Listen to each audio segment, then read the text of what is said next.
Assalamualaikum warahmatullahi wabarakatuh. Sebelum kita melakukan pembelajaran hari ini, mari kita berdoa sesuai dengan keyakinan masing-masing. Berdoa mulai. Berdoa selesai. Nah, bagaimana kabar kalian hari ini? Tetap semangat ya, walaupun kita melakukan pembelajaran secara daring. Nah, hari ini kita akan belajar materi tentang... Oh, belum di absen ya? Ada yang tidak masuk hari ini? Oh, masuk semua. Nah, hari ini kita akan belajar tentang perubahan sosial dalam kehidupan masyarakat. Ada yang tahu nggak pengertian perubahan sosial?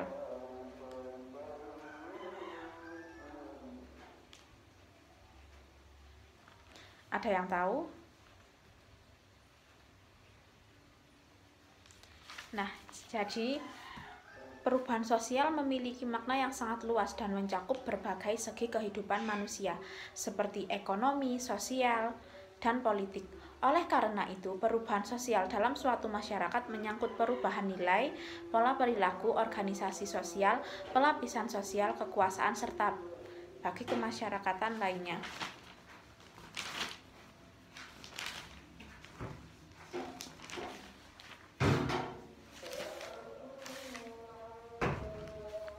Nah, menurut Selo Sumarjan, perubahan sosial merupakan segala perubahan pada lembaga-lembaga kemasyarakatan di dalam suatu masyarakat yang mempengaruhi sistem sosialnya, termasuk di dalamnya nilai-nilai, sikap, dan pola perilaku di antara kelompok-kelompok dalam masyarakat. Nah, itu menurut Selo Sumarjan. Sedangkan menurut Max Weber, perubahan sosial budaya adalah perubahan suatu budaya masyarakat secara bertahap dalam jangka waktu yang lama.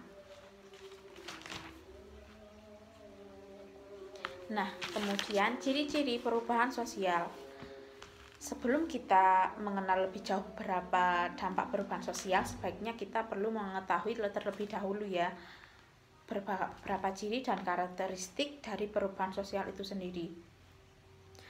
Menurut Sujana Sukanto, proses perubahan sosial di dalam masyarakat dapat diketahui karena adanya ciri-ciri sebagai berikut. Yang pertama, tidak ada masyarakat yang berhenti perkembangannya karena setiap masyarakat akan mengalami perubahan-perubahan yang terjadi secara cepat ataupun lambat.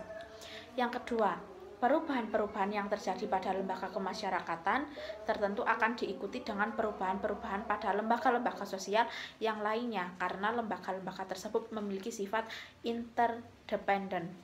Dengan demikian, sulit sekali mengisolasi perubahan-perubahan hanya pada lembaga-lembaga sosial tertentu karena proses yang dimulai dan proses yang selanjutnya merupakan suatu mata rantai. Perubahan-perubahan yang cepat biasanya akan menyebabkan disorganisasi yang sifatnya sementara. Dalam proses penyesuaian, disorganisasi tersebut akan diikuti oleh suatu organisasi yang mencakup pemantapan dari kaidah-kaidah dan nilai-nilai baru. Kemudian, perubahan-perubahan tidak dapat dibatasi pada bidang kebendaan atau bidang spiritual saja, karena keduanya memiliki kaitan timbal balik. Dan selanjutnya, secara tipologis, perubahan-perubahan sosial dapat dikategorikan menjadi sebagai berikut. Yang pertama, proses sosial yaitu hubungan timbal balik antara berbagai segi kehidupan bersama, misalnya antara kehidupan ekonomi dan kehidupan politik, serta antara kehidupan hukum dan kehidupan agama. Kemudian, segmentasi, yaitu pembagian sebuah struktur sosial ke dalam segmen-segmen atau bagian-bagian tertentu sesuai dengan kriteria yang dimaksudkan.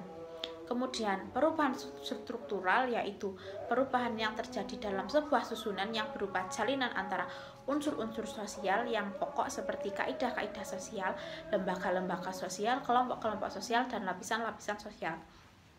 Dan yang keempat, perubahan-perubahan pada struktur kelompok yaitu suatu perubahan yang terjadi dalam struktur kelompok sosial, misalnya perubahan organisasi sosial. Beberapa ciri perubahan sosial dapat digunakan untuk mengetahui bagaimana pengaruh dari perubahan sosial terhadap kehidupan sosial masyarakat. Nah, jadi itu ciri-ciri perubahan sosial. Ada yang ditanyakan? Nah, kalau tidak ada, jadi kita lanjut ya. Kemudian ke bentuk-bentuk perubahan sosial. Perubahan sosial bentuknya itu ada berapa ya? 1, 2, 3, 4. Ada 4, yaitu yang pertama perubahan sosial berdasarkan kecepatan berlangsungnya, yaitu menyangkut perubahan secara lembut atau evolusi, kemudian perubahan secara cepat atau yang disebut dengan revolusi, kemudian perubahan berdasarkan ukuran atau perubahannya, yaitu perubahan kecil dan perubahan besar, kemudian perubahan berdasarkan prosesnya, yaitu perubahan yang dikehendaki atau direncanakan, dan perubahan yang tidak dikehendaki atau tidak direncanakan. Kemudian perubahan berdasarkan sifat perubahannya, yaitu perubahan struktural, kemudian ada lagi perubahan proses. Adapun faktor-faktor dari perubahan sosial, yaitu yang pertama, faktor penyebab perubahan sosial yang bersumber dari dalam masyarakat atau yang disebut dengan internal, yaitu bertambah atau berkurangnya penduduk, kemudian penemuan-penemuan baru, pertentangan atau konflik, kemudian terjadi pemberontakan atau revolusi di dalam tubuh masyarakat itu sendiri. Kemudian faktor penyebab perubahan sosial yang bersumber dari luar masyarakat atau faktor eksternal, yaitu lingkungan alam fisik yang ada di sekitar manusia, kemudian peperangan, masuknya kebudayaan di masyarakat, dan itu ya, cuma itu aja. Kemudian ada faktor pendorong dan penghambat perubahan sosial. Faktor pendorong perubahan sosial yaitu ketidakpuasan terhadap situasi yang ada sehingga ada keinginan akan situasi lain. Kemudian adanya pengetahuan tentang perbedaan antara yang ada dan yang seharusnya bisa ada. Kemudian adanya tekanan-tekanan dari luar seperti kompetisi dan keharusan-keharusan untuk menyesuaikan diri. Kemudian kebutuhan-kebutuhan dari dalam untuk mencapai efisiensi dan peningkatan.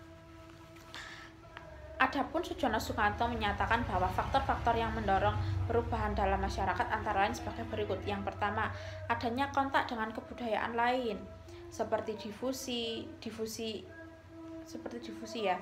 Difusi ini ada yang namanya difusi intramasyarakat dan difusi antar masyarakat. Kemudian sistem pendidikan formal yang maju, kemudian sikap menghargai hasil karya orang lain, toleransi, sistem pelapisan sosial terbuka atau yang dinamakan dengan open stratification, kemudian heterogenitas penduduk, orientasi ke masa depan, ketidakpuasan masyarakat terhadap bidang-bidang tertentu, nilai bahwa manusia harus senantiasa berikhtiar dan memperbaiki hidupnya.